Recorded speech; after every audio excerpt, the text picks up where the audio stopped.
Eh bien, bonjour à tous et à toutes et bienvenue à notre webinaire. Je suis Agathe Cornillet, lead IT Buyer chez Najar et je suis ravie de vous accueillir aujourd'hui pour notre webinaire Stack SaaS et e-commerce, les leviers cachés de votre rentabilité, décrypté avec Mano Mano. Pour cela, j'ai le plaisir d'accueillir Philippe Piotrowski, qui est Procurement Manager chez Mano Mano. Philippe, est-ce que tu peux nous dire quelques mots sur toi?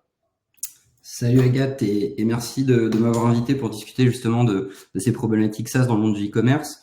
Alors pour moi, j'ai 10 ans d'expérience dans les achats IT, principalement en début de carrière en banque, où là on parlait pas trop de SaaS, mais on parlait d'on-premise et de transformation digitale vers le cloud. Et ces 5 dernières années, dans le monde de la startup licorne, avec un rôle d'acheteur IT chez Doctolib. Et depuis 3 ans, je suis responsable des achats, donc indirect chez Mano Mano. Et donc on est, on va dire très, j'allais dire attentif sur nos dépenses SaaS, et c'est des sujets qui sont assez récurrents chez nous. Merci Philippe. Et en effet, donc de mon côté, ça fait 10 ans que je travaille dans les achats. Je me suis spécialisée en achat IT et tout particulièrement dans le SaaS. Et je suis chez Najar depuis 3 ans. On a le plaisir d'accompagner des entreprises à la fois dans le secteur du retail et dans le secteur du e-commerce. Et pour ceux qui ne connaissent pas Najar, du coup, nous aidons les entreprises à simplifier et à automatiser leur processus d'achat en les rendant plus fluides et efficaces au quotidien. Alors du coup, quel est l'objectif aujourd'hui? Donc nous sommes ici pour partager notre expertise et répondre à toutes vos questions sur la gestion des logiciels SaaS dans un environnement e-commerce. Alors n'hésitez surtout pas à interagir avec nous au fil du webinaire. Vous pouvez vous poser vos questions en cours de route. Vous avez un onglet en bas à droite de votre écran.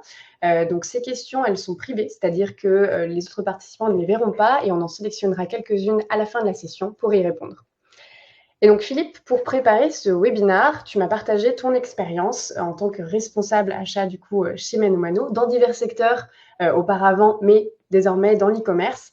Et ce qui m'a marqué dans nos échanges, c'est que malgré les opportunités incroyables qu'offrent aujourd'hui les outils SaaS pour accélérer la croissance d'un e-commerçant, ils viennent aussi avec leur lot de complexité.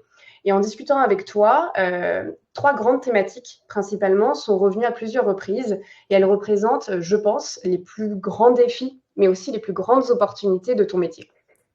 Et donc, si je les partage un petit peu, on a d'abord le choix des outils, avec une offre qui est aujourd'hui pléthorique d'outils, d'éditeurs qui rivalisent de fonctionnalités, mais aussi le revers de la médaille avec des modèles de tarifs qui sont des fois très complexes. Il est de plus en plus difficile de faire le bon arbitrage et sans risquer au final de surpayer ces outils ou de se retrouver avec des outils qui sont mal adaptés ou qui sont sous-utilisés. Le deuxième grand thème, ça va être le manque de visibilité et de contrôle. Quand les outils se multiplient, les contrats sont souvent dispersés au sein des différentes équipes et même au sein des différentes boîtes mail, et ce qui rend leur gestion très chronophage. Ça entraîne des doublons, des coûts cachés, voire même des renouvellements automatiques qui auraient pu être évités. Et la dernière thématique qu'on a choisi d'aborder aujourd'hui avec vous, c'est la question du temps et de la priorité. Avec un parc SaaS, du coup, qui peut représenter jusqu'à 100-150 outils en moyenne, notamment dans une boîte comme Mano Mano, comment est-ce qu'on s'assure au final qu'on ne passe pas notre temps à gérer de l'administratif au lieu de se concentrer sur les vrais sujets stratégiques qui sont porteurs de valeur? Et donc ça, c'est les sujets, c'est exactement ce qu'on va décrypter ensemble aujourd'hui avec ton retour d'expérience, Philippe, sur ces enjeux, des solutions que tu as pu mettre en place chez Mano Mano et bien sûr suivi d'un question-réponse avec les participants. Donc n'hésitez pas à poser vos questions.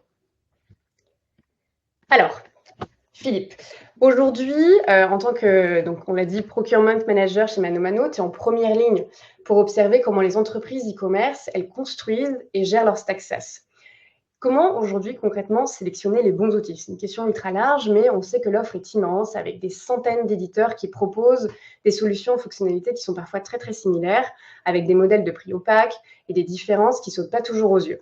Entre la peur de surpayer, le manque de benchmark, la difficulté de cartographier précisément ce dont on a besoin, qui est quand même à l'origine de notre métier, la sélection des beaux outils, ça devient rapidement un vrai casse-tête. Tu me disais d'ailleurs que l'un de tes premiers défis, c'est simplement de réussir à cartographier clairement ce que chaque solution propose. Concrètement, qu'est-ce qui complique cette évaluation et comment vous, chez Mano Mano, vous avez réussi à éviter de tomber dans ces pièges et dans le piège au final du trop plein d'outils?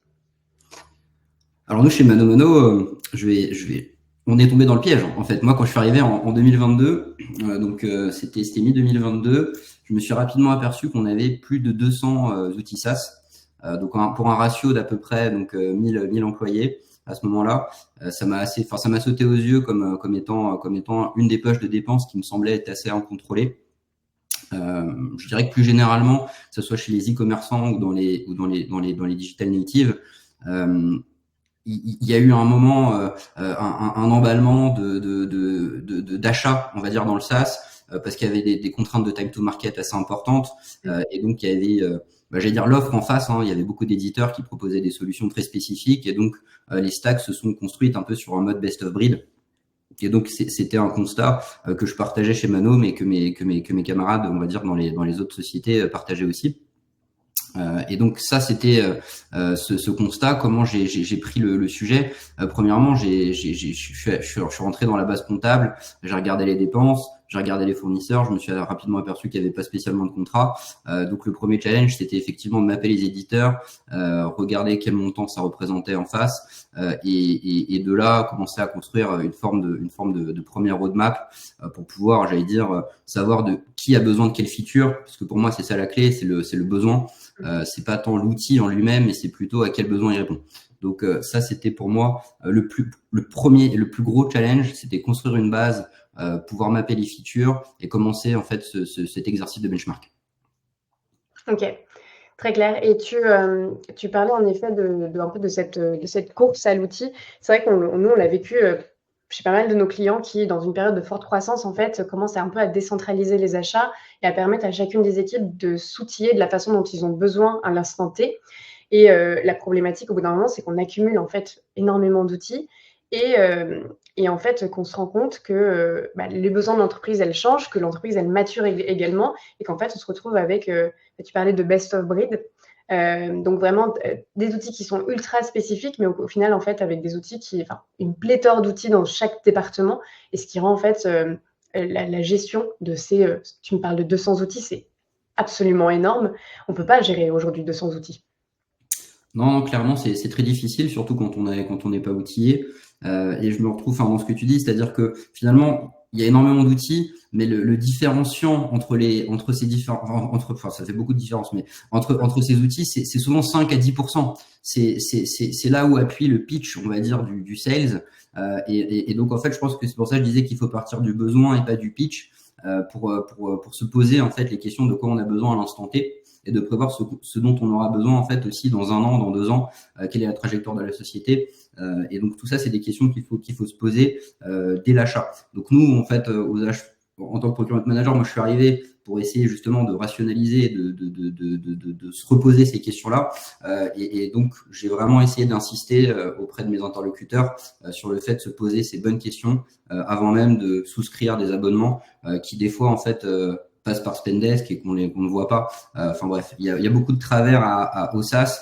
Donc déjà, récupérer la data, pour moi, c'est clé. Se poser les bonnes questions et éviter de tomber dans le piège du 5% de différenciation entre ces outils. Exactement. Et même au-delà des fonctionnalités, au final, tu évoquais aussi un problème de lisibilité sur les prix entre les modèles de facturation qui sont ultra variables, donc qui rendent le fait de comparer différents outils très complexes, et les éditeurs qui jouent aussi parfois sur la complexité des offres. Comment est-ce que aujourd'hui tu analyses et compares ces coûts chez Mano Mano, et surtout, quels sont un peu les pièges à éviter? Alors pour faire le lien avec le e-commerce, le SaaS, c'est aussi tous les jours Black Friday. Donc tous les jours, c'est les soldes. Tous les jours, je peux avoir une remise très importante. C'est le seul, je crois, domaine sur lequel on peut avoir des remises de l'ordre de 70 à 80%. Je connais pas un autre secteur d'activité à date, en tout cas, qui donne ce genre de remise. Donc c'est vrai qu'entre, on va dire, la complexité des offres qui par nature nécessitent beaucoup de skills, je pense à étudier par exemple des factures AWS, des factures Datadog, ou nous chez Mano Mano par exemple on a une équipe FinOps qui est outillée spécialement. On a le support de l'éditeur d'AWS, et donc bref, en tout cas il y a des poches de dépenses qui sont relativement importantes pour tous les e-commerçants sur cette partie infrastructure et qui nécessitent d'être regardées de très près. Donc ça, c'est vraiment la complexité by design. Et ensuite, après, il y a effectivement des fournisseurs qui jouent sur cette carte, on va dire. Je vois un premier travers, c'est l'effet bundle. Moi, j'ai mené récemment un challenge, un tout petit peu un benchmark sur le CDN. Nous, on est aujourd'hui partenaire avec Cloudflare qui fait justement un peu une offre bundle. Très difficile de comprendre ce qu'on paye pour quelle ligne, pour le WAF, le CDN. Enfin bref, c'est très compliqué. À ce moment-là, moi, ce que je préconise, c'est de faire un benchmark. Ce secteur-là, en l'occurrence, est très compétitif, donc on s'est assez rapidement aperçu que les concurrents peuvent nous proposer quelque chose de peut-être plus détaillé et plus agressif en termes de pricing. Donc là, on a une vraie piste d'économie pour cette année chez Mano Mano. Et puis ensuite, après, il y a des offres où on se concentre sur un coût. L'exemple, par exemple, Snowflake, le coût du crédit. Mais en fait, on va pas forcément regarder le coût du stockage. Donc, on pense faire une super négo à un endroit, on la fait pas sur un autre. Et au final, quand on regarde le TCO du contrat un an après, on s'aperçoit que c'est un peu compliqué. Snowflake, par exemple, ne le pousse pas nativement, mais si vous choisissez le coût du crédit en Europe ou aux US, il y a 25% d'écart aussi. Si vous le savez pas, vous payez 25% de plus. Donc il y a plein de sujets effectivement sur lesquels, quand on regarde et on rentre dans le détail, moi j'insiste énormément sur le fait qu'un acheteur doit aussi être assez habile dans la lecture des contrats. Donc pour moi, c'est quand même c'est un métier entre connaître le marché, connaître les subtilités des différents modèles et aller vérifier que dans le contrat, on va dire, il n'y a pas de coût lié, je sais pas, à la surconsommation versus le commit. Est-ce que c'est pas 2 fois plus cher quand vous surconsommez versus votre commit? Bref, pas mal de travers qu'il faut éviter. Et je pense que c'est à ce niveau-là en fait qu'on voit que être acheteur, c'est un métier. Exactement, j'aurais pas pu dire mieux. Et un peu sur la même thématique, moi j'ai beaucoup rencontré aussi des éditeurs qui faisaient des augmentations de tarifs qui étaient cachées au final avec soit des changements de métriques, où du coup en fait on sait plus comment s'y retrouver, on ne sait pas quel est le rationnel entre notre ancienne métrique, comment on l'utilisait, et le nouveau business model qui est proposé, ou aussi, et ça c'est un peu la spécialité, des changements de plan, des changements de nom. Et en fait, j'ai l'impression vraiment qu'ils mettent notre contrat sous, j'ai un peu l'image des trois verres rouges et des 3 cups rouges, et en fait, ils tout, et en fait, après, on est incapable de s'y retrouver. Et en fait, c'est des augmentations de coûts cachés parce qu'on se retrouve à payer 10% de plus sans avoir de valeur ajoutée. Et ça, je trouve que c'est un des gros torts aussi du SaaS, ou en tout cas un des gros pièges. Et là-dessus, il faut vraiment être extrêmement vigilant, poser énormément de questions et en fait, des fois, être un peu dans l'acharnement pour comprendre ce qui se passe et pour en fait être dans la maîtrise de son contrat et dans la maîtrise de son renouvellement, parce que ça, sinon, on laisse passer des pièges, et des pièges qui peuvent coûter très cher plus tard, notamment sur la partie des overage où en fait on se dit maintenant j'ai bien forecasté mon contrat, c'est pas grave si je négocie pas mes overages, ou en tout cas je n'y ai pas fait attention, et au final on se retrouve avec des factures qui sont littéralement mirobolantes. Et ça c'est chez énormément de fournisseurs. Je pense qu'il y a 50, peut-être 50 environ des fournisseurs SaaS qui aujourd'hui font une partie de leur business sur ces overages, qui sont en plus avec des tarifs qui sont Exorbitant. Ouais, exorbitants. Je n'avais pas le mot, mais exactement. Et ça, c'est problématique aujourd'hui pour nos clients, par exemple. Et du coup, si on se dit, une fois qu'on a donc identifié un outil qui est intéressant, compris son modèle tarifaire, donc on a déjà fait pas mal de travail, il reste encore une étape clé qui est du coup de choisir le bon éditeur. Et là-dessus, du coup, tu me disais que ça demande des compétences solides pour identifier les partenaires qui sont vraiment adaptés aux besoins de l'entreprise. Et quels sont, selon toi, un petit peu les critères ou les red flags à avoir en tête pour éviter de faire un mauvais choix ici? Alors les red flags, je dirais qu'ils sont assez nombreux, hein, comme on les a déjà listés. Après, il y a aussi la stack au global, c'est-à-dire les SaaS. Et le gros avantage, c'est que je pense que ces outils communiquent entre eux. Donc il y a des notions de connecteurs. Est-ce que les connecteurs sont inclus, pas inclus dans le prix? Il y a des notions typiquement de SSO, hein, liées à la sécurité et donc le single sign-on. Des fois, en fait, on passe d'un plan, on va dire, basique à un plan pro, voire premium, etc., très cher, juste parce qu'on a envie de connecter le SSO. Alors qu'en fait, c'est un requirement, en fait, de la tech. Et pour le bien de la boîte, j'allais dire, il faut que ça soit câblé. Et donc, des fois, ça nous fait payer 2 fois plus cher le SaaS. Donc, il faut aller vraiment creuser tous ces points pour que, j'allais dire, le SaaS qu'on achète soit aussi lié à l'écosystème au global et puisse communiquer, et ne soit pas un stand-alone dans son coin. Je pense que c'est aussi très important à avoir en tête. Et ensuite, le deuxième conseil ou red flag que je pourrais donner, c'est encore une fois, je reviens vraiment au basique, c'est-à-dire réfléchir à son besoin, son use case. Et là, je vais donner un exemple qui vraiment, je pense, parlera à tout le monde, c'est la signature électronique. Je vais prendre deux modèles de signature électronique. DocuSign, prix à l'enveloppe. YouSign, bon, acteur français en plus, prix à l'abonnement avec signature illimitée. Quel est votre use case? Est-ce que c'est pour distribuer de la licence pour que chacun signe un ou deux documents dans la boîte et dans ces cas-là, peut-être que DocuSign a beaucoup de sens. Ou alors, finalement, les signatures électroniques sont très concentrées sur un service, sur une personne même des fois. Et en l'occurrence, il faut prendre un abonnement. Là, on peut parler du simple au fois quasiment 10 sur la facture annuelle. Et tout ça, en fait, c'est juste lié à se poser la question quel est mon cas pratique, enfin, quel est mon use case, quoi. Donc, on va dire, voilà, il y a plein de questions qu'il faut prendre en compte en partant de la première, de qu'est-ce que je veux faire avec cet outil, comment est-ce que je veux qu'il vive dans la stack, et est-ce que c'est le bon business model pour moi? Oui, exactement. Et ça, c'est quelque chose qui est vraiment clé, c'est les métiers avec lesquels on travaille, notamment quand on travaille avec l'IT, ils ont déjà des idées, ils ont déjà souvent des propositions avec les fournisseurs avec lesquels ils veulent travailler. Et en fait, quand ils arrivent aux achats, c'est souvent avec le nom d'un éditeur et c'est pas avec je veux régler ce problème, c'est je veux travailler avec un tel. Et en fait, ça, c'est le grand piège parce que le risque, c'est qu'on se retrouve en fait avec, il y a un peu cette image que j'aime bien, avec une Ferrari, alors qu'au final, un vélo aurait parfaitement fonctionné, mais on aurait payé 100 fois moins cher. Et ça, je pense que c'est un des apports les plus grands des achats, c'est cette capacité en fait à redispatcher la problématique et à reparler véritablement, à challenger le scope, le problème, l'usage, pour en fait demain venir faire ce sourcing dans cette mare d'outils qui est existant. Exactement, les sales font un très bon boulot et il faut qu'on soit là pour le faire aussi. Exactement. Bonjour à tous nos amis sales.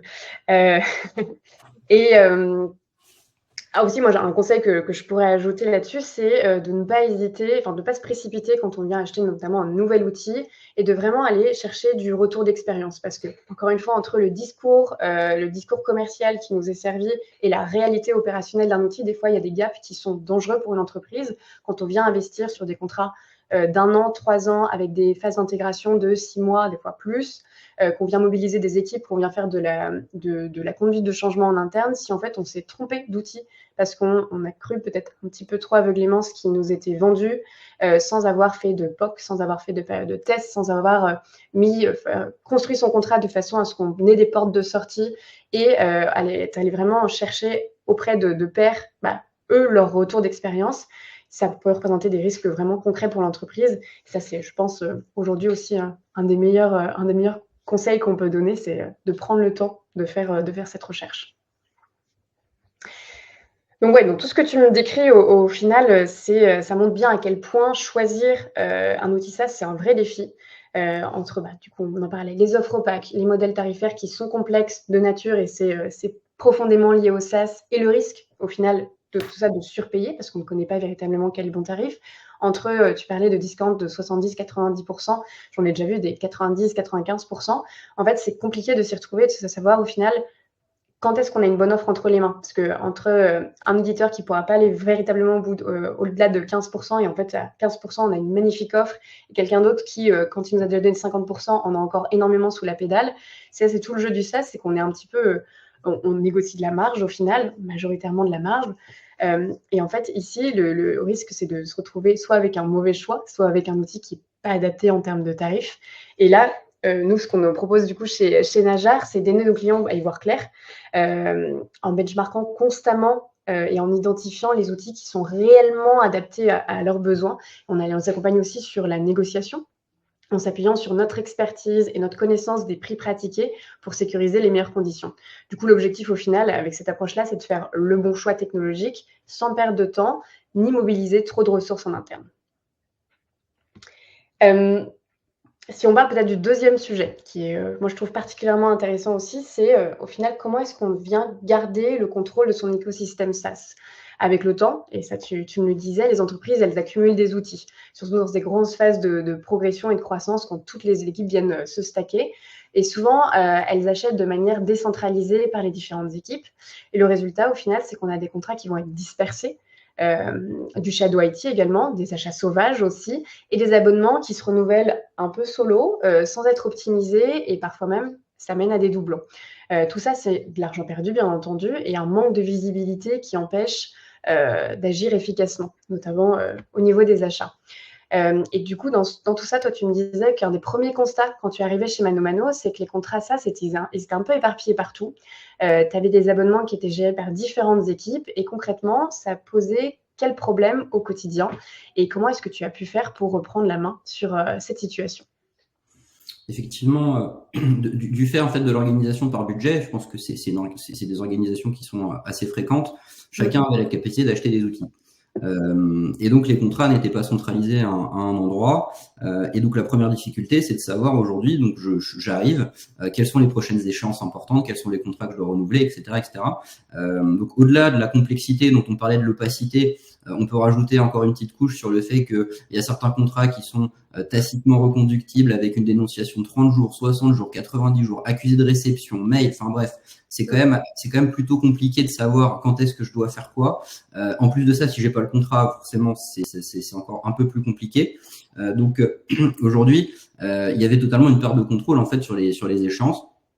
Donc on a repris, comme je disais, le sujet un peu from scratch en partant donc du post-mortem, à savoir donc la clôture comptable, voilà, qu'est-ce qui a été dépensé cette année. On a essayé de remapper les éléments.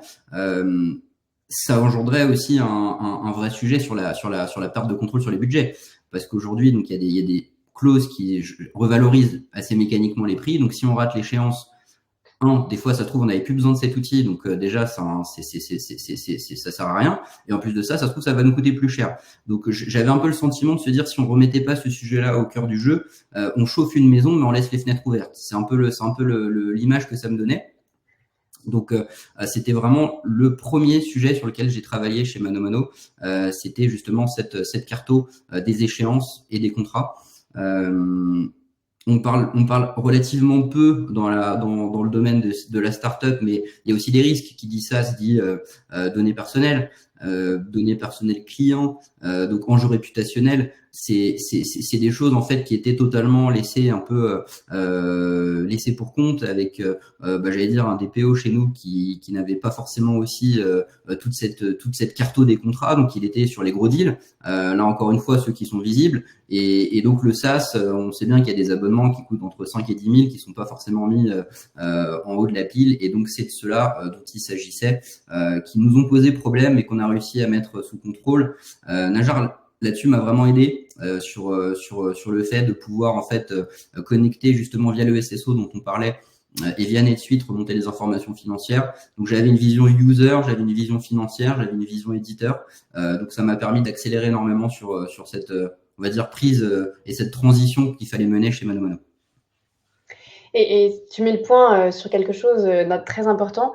Et c'est vrai qu'en fait, le risque, il n'est pas nécessairement sur les plus gros contrats qui sont généralement mis sous contrôle. On a eu le cas très tôt chez Najar, au tout début, où on a commencé à travailler avec nos premiers clients. Donc, quand un de nos clients a commencé à utiliser Najar et qu'il a vu tout l'inventaire de ses outils, il s'est rendu compte qu'en fait, quelqu'un en interne utilisait un outil qu'on connaît peut-être tous qui s'appelle I Love PDF. Et donc, quelqu'un du côté, je crois que c'était comptable, qui utilisait cet outil-là pour passer en fait tous les contrats de l'entreprise pour pouvoir les passer en PDF. Ou de PDF à un Word.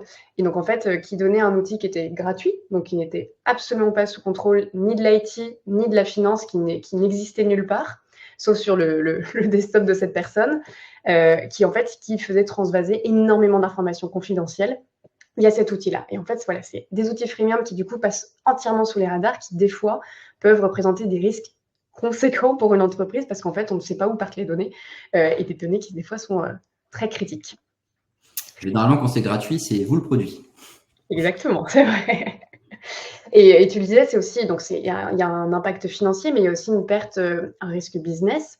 On a vu notamment aujourd'hui, tout récemment, un prospect qui pensait assez bien gérer sa stack d'outils. Il le faisait sur Excel, il savait que c'était chronophage, mais ils avaient l'impression d'avoir un contrôle qui était quand même assez conséquent.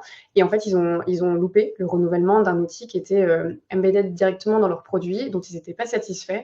Et en fait, ils pensaient que ça se passait à tel moment, mais en fait, pas du tout. Et en fait, ils sont repartis sur une année de contrat Et en fait, ça représente aussi un risque opérationnel, un risque au niveau du produit. Et en fait, là, ça a été un petit peu la sonnette d'alarme pour eux. Ils se sont dit, non, en fait, faut qu'on passe sur une solution qui est bien plus performante. Et c'est comme ça qu'on a commencé les discussions avec eux. Mais je pense que ça, c'est des cas d'usage qu'on a absolument partout. Oui, je suis intimement convaincu que c'est des cas d'usage qui déclenchent la réflexion en fait aussi de s'outiller. C'est ce qui, enfin, nous c'est pas ce genre de discussions qui ont amené Najar, mais c'est plutôt le fait de se dire il faut qu'on aille beaucoup plus vite. Mais c'est vrai que des fois il faut se brûler pour prendre une décision peut-être d'avancer vers des outils qui sont moins archaïques en fait que ce qui d'habitude est le cas aux achats. Oui, exactement. Et dans beaucoup d'entreprises du e-commerce, et je te rassure tout de suite, dans d'autres secteurs également, on se rend compte qu'après coup, il y a des outils en double, voire des abonnements qui sont inutilisés et qui continuent de tourner tout seuls, de par les tacites reconduction dont on discutait. Et comment est-ce que vous avez identifié du coup ces redondances chez ManoMano et quel levier est-ce que vous avez mis en place pour agir et optimiser véritablement cette stack après avoir fait du coup ce bilan?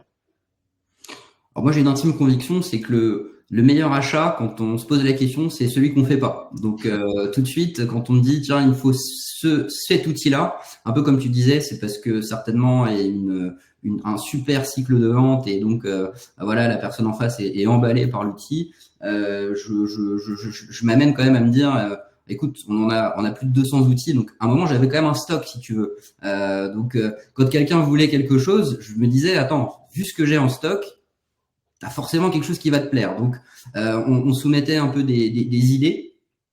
Ça a permis d'identifier en fait clairement des doublons, des triplons, voire plus, qui sont liés en fait au fait que, j'allais dire, on a acheté du SaaS en silo. Donc, avoir une vision 360, ça permet déjà de désiloter. Ça permet aux gens en fait, nous on incite au dialogue, c'est-à-dire que moi quand je vois qu'il y a Monsieur X et Madame Y qui ont acheté des outils qui sont on va dire quasi identiques dans 2 départements différents, eux ne le savaient pas en fait à la toute base. Donc déjà avoir la vision, j'allais dire, ça permet aux achats d'être vraiment force de proposition, d'être un vrai business partner.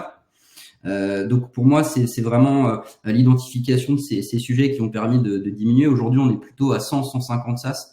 Donc il y a des SaaS qu'on est aussi encore en train d'essayer de rationaliser, mais on a quand même sacrément diminué sans forcément créer, j'allais dire, de friction. C'est-à-dire l'idée, c'est que chacun puisse toujours s'y retrouver. Et ça, pour moi, c'était un des éléments moteurs. Najar et plus globalement le travail des achats a permis en début d'année de pouvoir sortir des roadmaps par département où on listait on va dire l'ensemble des échéances, on faisait des propositions qui engendraient du dialogue entre services et donc c'est comme ça qu'en fait on a vraiment réussi à challenger et à diminuer le nombre de SaaS, à faire des économies parce qu'aussi indirectement on a une stack plus simple à manager mais une stack moins chère. Donc voilà, tout ça, je pense que c'est un cercle vertueux qui est permis par la data, par le fait d'être aux achats au cœur du jeu et voilà, on crée ce dialogue, on est business partner. Et je pense que c'est ça qui fait changer les choses. Oui, exactement.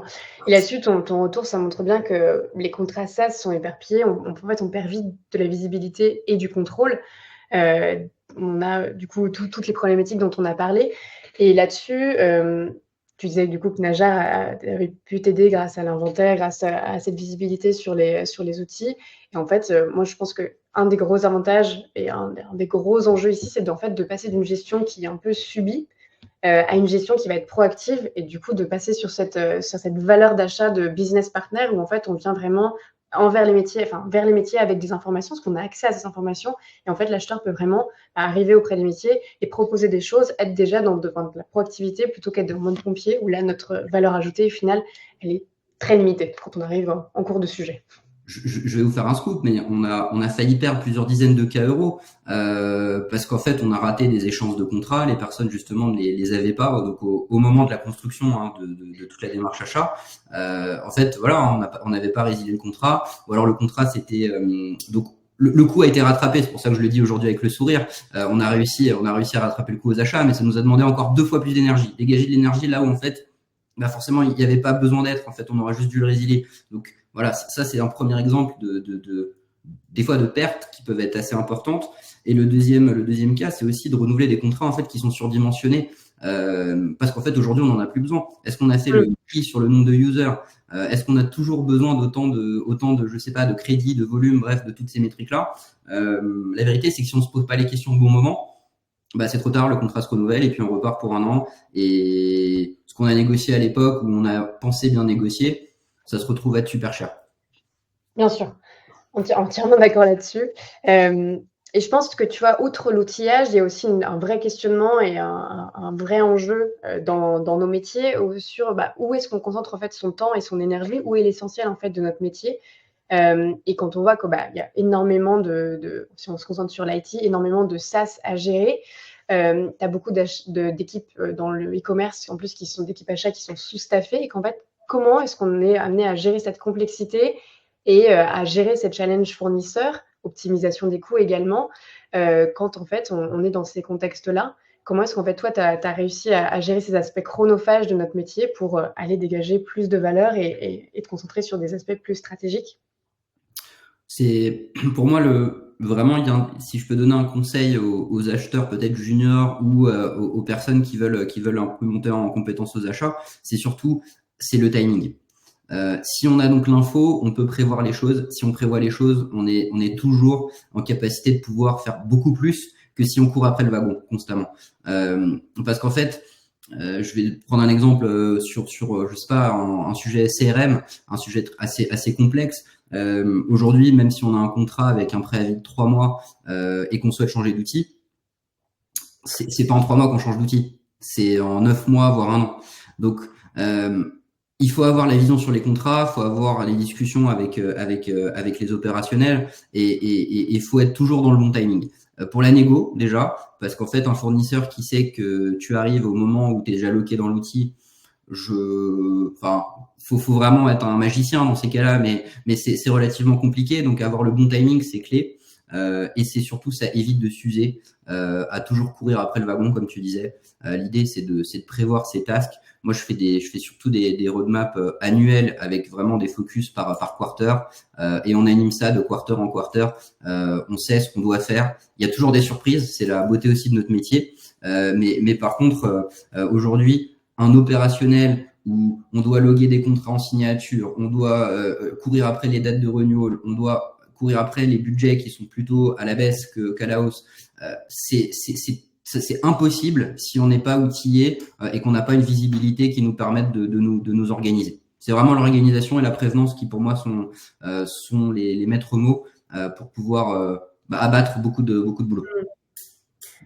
Et on parlait d'ailleurs quand on préparait cet épisode, on parlait d'un genre de 20-80, du coup, en se disant qu'en fait, que nos 20 plus grands fournisseurs qui fournissent à peu près 80% de la dépense ou de la valeur, ça dépend comment on le voit généralement, ils sont bien sous contrôle, mais qu'en fait, la problématique, elle était potentiellement sur le 80-20, où en fait, on avait du coup un tas de fournisseurs sur lesquels on n'avait pas le temps de prioriser, de mettre de l'énergie, et que pour autant, c'est généralement des éléments qui pouvaient représenter soit des opportunités, parce que c'est des SaaS qui avaient vécu un peu tout seuls, qui étaient gérés par les métiers, qui avaient été peu ou pas optimisés. Est-ce que toi, tu as des petites anecdotes là-dessus où tu as mis les pieds un peu dans le plat sur un sujet et tu t'es rendu compte tout d'un coup que, en fait, oui, en soulevant un peu les cailloux, il y avait des belles choses à faire? Oui, voilà. Oui. Des anecdotes sur des négos, j'en ai pas mal. Hein. Je citerai surtout pas de nom, mais il y a des gens qui sont persuadés d'avoir amené un deal énormissime, super bien négocié.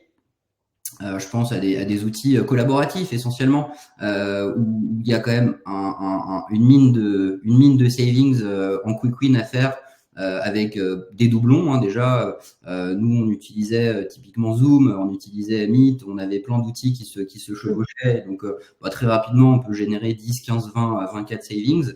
Et puis après, sur des outils ou comme on dit, sur nous aux achats, on sait que c'est des fournisseurs qui vont jusqu'à 80%. Si on a obtenu 30%, c'est qu'on n'a pas le bon prix. Donc en fait, il y a des budgets qui ont été coupés en deux après des renégos achats. Et donc c'est là où je reviens un peu au début. Être acheteur, ça reste un métier. il faut connaître le marché, il faut connaître les tendances.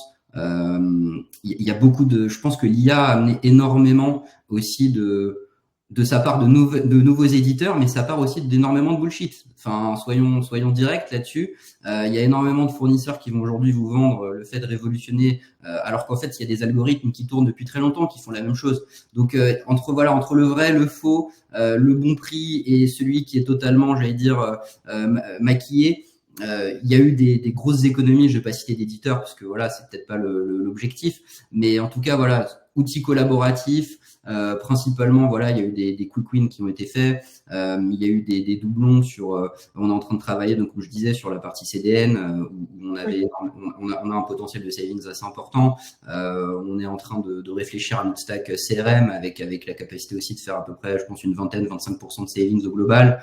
Donc voilà, entre prendre le sujet au bon moment, dédoublonner et puis attaquer des négos en gré à gré avec des éditeurs qui n'ont jamais été négociés.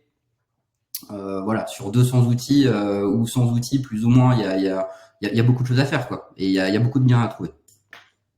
Oui, je suis entièrement d'accord avec toi. Et c'est le constat qu'ont beaucoup de clients qui utilisent aujourd'hui Najar, c'est que le fait d'utiliser aussi, d'être accompagné par nos acheteurs IT, ça leur permet en fait de venir dégager du temps et en fait de eux se concentrer sur ce qui va être important au final pour leur patron, sur les sujets stratégiques qui prennent énormément de temps, et en fait de nous déléguer tout ou partie des achats un peu plus opérationnels, des achats un peu plus courants, sur lesquels en fait ils ont la maîtrise, ils ont la visibilité, ils savent que c'est en train de tourner, qu'en fait on va chercher les bons résultats, tout en ayant eux la possibilité de se concentrer sur ce qui a beaucoup plus de valeur et beaucoup plus d'importance dans leur direction achat, notamment dans des directions achats qui sont de plus en plus sous le feu des projecteurs. Et ça, c'est une très, très, très bon signe parce qu'on a aussi cette recherche de la profitabilité et on a beaucoup d'entreprises qui se sont rendues compte dernièrement que ça passait pas que par l'accroissement du CA, mais ça passait aussi par la maîtrise des coûts. Et c'est là que notre métier et ce qu'on est capable d'apporter à cette bottom line versus la top line,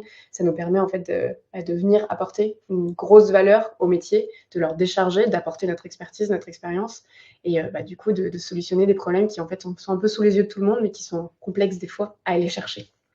Oui, et puis enfin, pour abonder dans ce sens, aujourd'hui dans l'e-commerce, il faut chercher des éléments différenciants pour être, j'allais dire, toujours le plus sexy possible.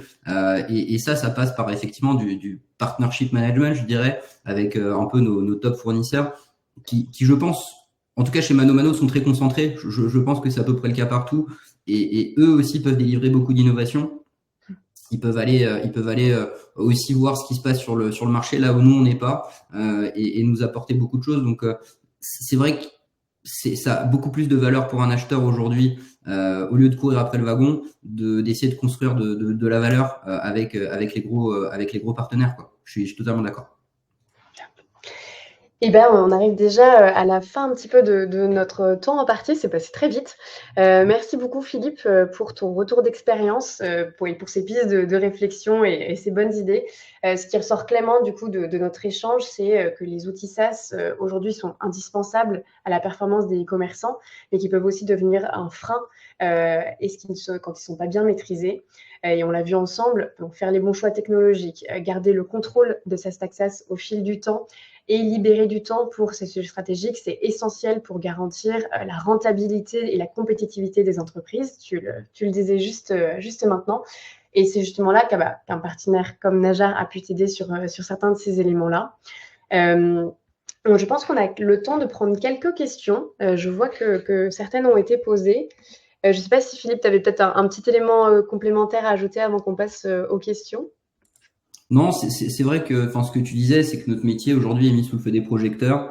Beaucoup de sociétés se sont aperçues que le SaaS est une bulle qui a cessé de gonfler. Je sais pas les chiffres exacts, hein, mais je crois que c'est entre 7 et 10% par an si on laisse rien faire. Donc voilà, quand on parle de 200 outils, la boule de neige peut rapidement devenir imposante. Et donc il y a de vrais challenges sur ces sujets.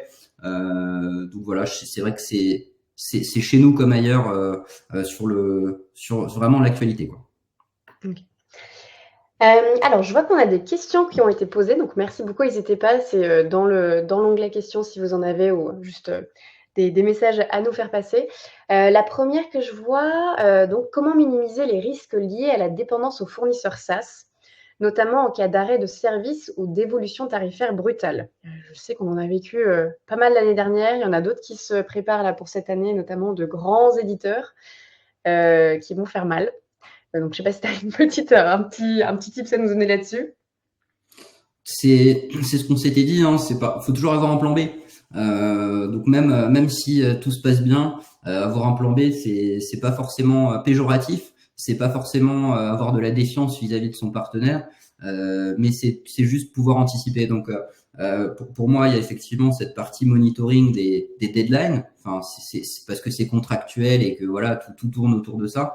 Mais plus globalement, il faut toujours se remettre un peu en question sur sa stack, sur savoir est-ce que j'ai toujours le meilleur outil, est-ce que je peux pas faire autrement. Et donc en fait, quand on est en veille et qu'on communique pas mal en interne, donc avec de l'information que nous on amène en fait en interne, mais que aussi les mecs de la tech, tout le monde peut nous nourrir aussi. En fait, quand on met tout ça bout à bout, on est en veille techno, on peut prendre, j'allais dire, des décisions justement un peu de last minute, de se dire bon bah s'il y a un plan B à mettre en place, on est à peu près toujours prêt. Donc voilà, pour moi c'est être toujours un peu sur le qui-vive quoi.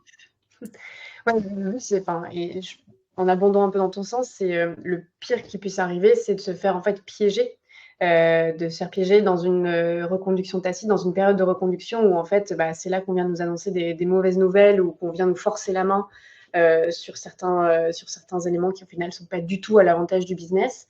Donc oui, l'idée c'est vraiment, et je répète ce que tu viens de dire, mais d'être vraiment dans la maîtrise de son temps et de se dire que pour les grands éditeurs, je pense par exemple à du Salesforce ou dans certaines mesures à du Microsoft, il faut vraiment prendre le sujet en amont, mais pas 3 mois avant, des fois pour certains, c'est 6 mois avant, pour en fait être en capacité d'être crédible dans son plan B, parce qu'on sait très bien que des outils qui sont très bien implémentés, on va pas les changer en faisant un claquement de doigts, et en fait, du coup, ça fait que notre positionnement, il va pas être crédible sur le marché face à ce fournisseur-là.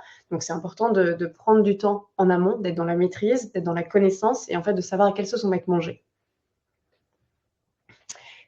Je vois une autre petite question, et c'est peut-être la dernière qu'on pourra prendre. Alors désolée, je vais devoir choisir un petit peu entre les questions que j'ai sous les yeux. Allez, je prends celle-ci. Quels sont les principaux signaux indiquant qu'il est temps de renégocier ou de changer de fournisseur? Ça, c'est une bonne question. Quels sont les signaux? Oh, il y en a plusieurs. Je pense que, comme on disait, hein, il faut toujours de toute façon rester en veille. Après, quand on a des bonnes relations avec ces commerciaux, hein, de ces éditeurs-là, on voit assez rapidement aussi quelle est la trajectoire techno de la boîte. Pourquoi on achète du SaaS et du cloud en fait? C'est parce qu'en fait on est onboardé dans une roadmap.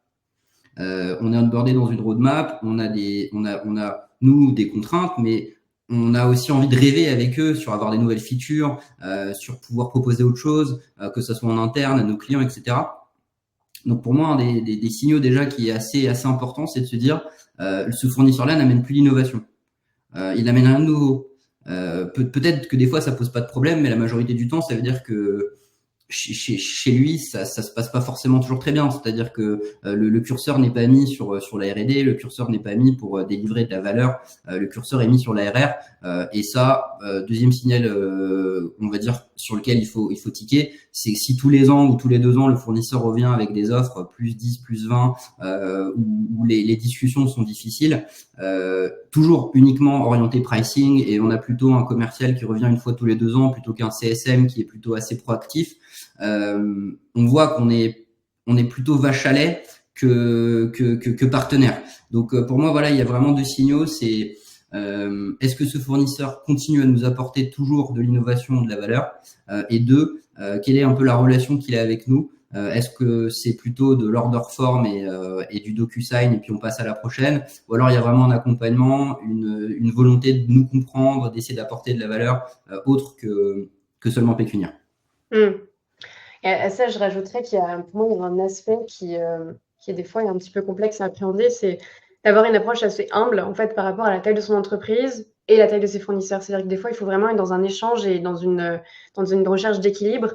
de pas travailler qu'avec des mastodontes qui, au final, où notre voix ne sera jamais entendue, où en fait, on est un numéro parmi beaucoup de clients et beaucoup de clients qui sont généralement beaucoup plus importants que nous.